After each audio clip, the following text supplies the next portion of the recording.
Kalau kita wakaf di atas wakaf qabih, tapi tidak sengaja, karena saya tidak faham, tidak sengaja. Apakah ada masalah atau tidak? Pertanyaan itu sangat penting.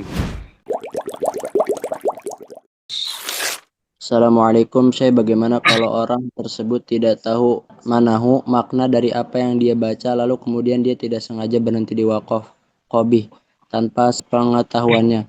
Apakah dia harus mengerti maknanya dahulu, baru kemudian baca Al-Quran?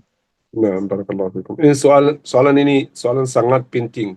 Karena juga kita tidak orang Arab, jadi mungkin kita tidak paham. Walaupun orang Arab juga, banyak orang Arab sekarang tidak paham Al-Quran, tidak paham arti-arti. Banyak orang Arab.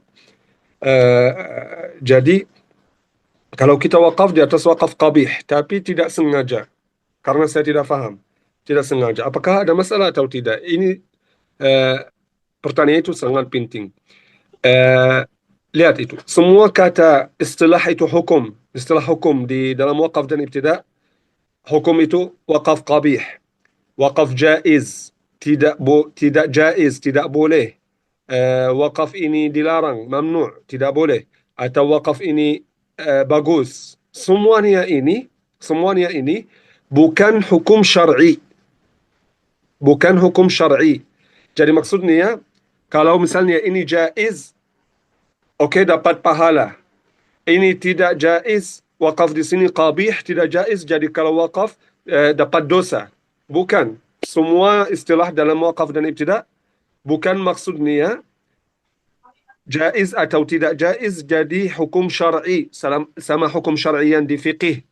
Jaiz atau mustahab atau makruh atau haram. Bukan. Kalau di hukum syar'i yang di fiqih, ada pahala, ada dosa. Oke? Kalau kita buat fardu, buat mustahab, ada pahala. Kalau kita buat makruh atau haram, ada dosa. Tapi di wakaf dan tidak.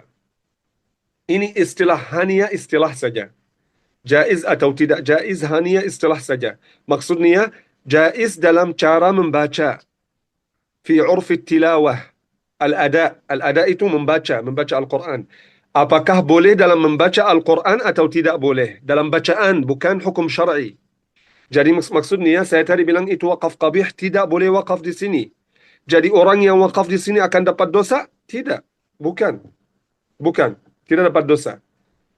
Tapi hanya ada beberapa hal dia mungkin dapat dosa. Ada beberapa hal mungkin dapat pahala dari wakaf dan ibtida. Apa itu? Seperti yang saya bilang tadi, di sini kalau saya wakaf di sini, saya akan menjelaskan makna yang bagus. Saya menjelaskan makna yang bagus atau arti yang bagus. Kalau orang yang dengar akan lebih mengerti, lebih faham. Jadi mungkin kalau niat saya seperti ini mungkin dapat pahala dari wakaf. Baik. Kalau wakaf yang sangat buruk seperti kata kalimat tauhid di sini, mungkin dapat dosa. Kalau memasukkan orang beriman neraka, memasukkan orang kafir surga, mungkin dapat dosa juga. Kenapa? Karena wakaf ini sangat buruk ya. Saya bilang apa? Alladzina kafaru lahum adzabun syadidun walladzina amanu. Jadi orang beriman dapat azab ya. Auzubillah. Jadi sangat buruk ini, mungkin dapat dosa. Atau orang kafir masuk surga. Saya wakaf di sini, yang wakaf saya itu artinya orang kafir masuk surga. Jadi sangat buruk juga.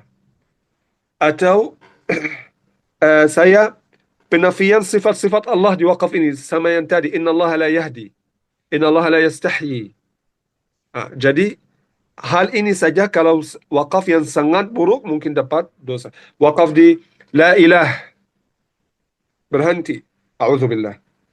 La ilah itu maksudnya tidak ada ilah. Jadi pasti ini dapat dosa kalau wakaf di sini. Oke? Tapi kalau dia faham arti, dia mengerti makna dan dia sengaja wakaf.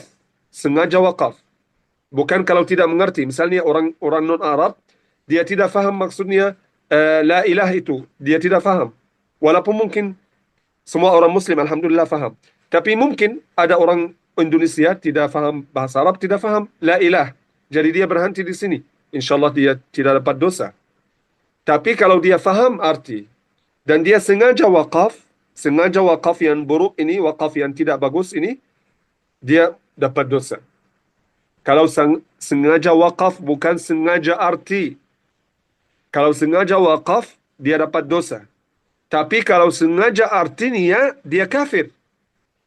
A'udzubillah. Faham? Kalau sengaja artinya, misalnya, saya sudah faham apa artinya kata la ilah. Saya sudah faham. Dan saya sengaja wakaf, dan saya sengaja artinya juga.